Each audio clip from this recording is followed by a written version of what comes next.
Diocletian, a name that echoes through history as the man who tried to achieve what many thought was impossible, to save the Roman Empire from inevitable collapse. But who was Diocletian? A brutal tyrant, a brilliant reformer, or the last Roman emperor who truly understood the weight of the throne? Born around the year 244, somewhere along the Dalmatian coast of present-day Croatia, Diocletian came from humble origins.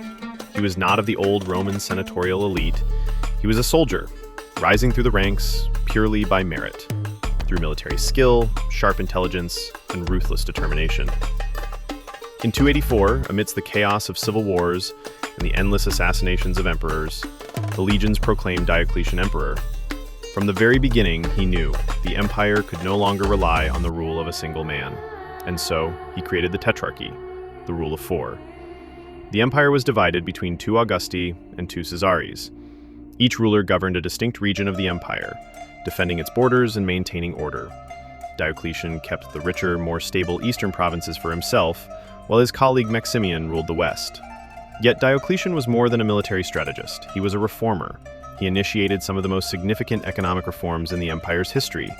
He introduced new taxes based on land and population, reorganized the administrative apparatus, and established a clear hierarchy of governance.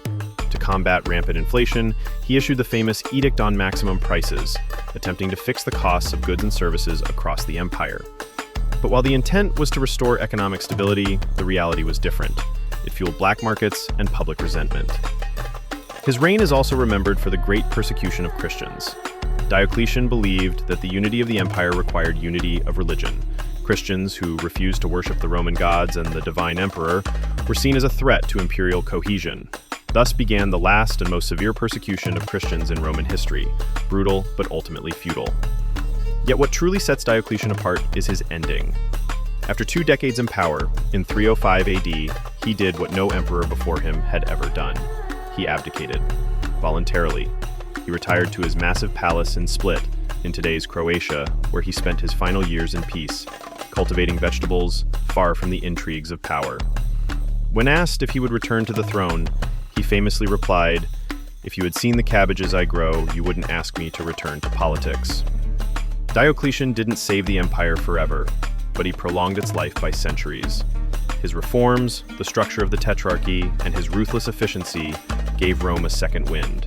And so, when we speak of Diocletian, we speak of an emperor who understood the nature of power, that rule is never eternal, but legacy can be.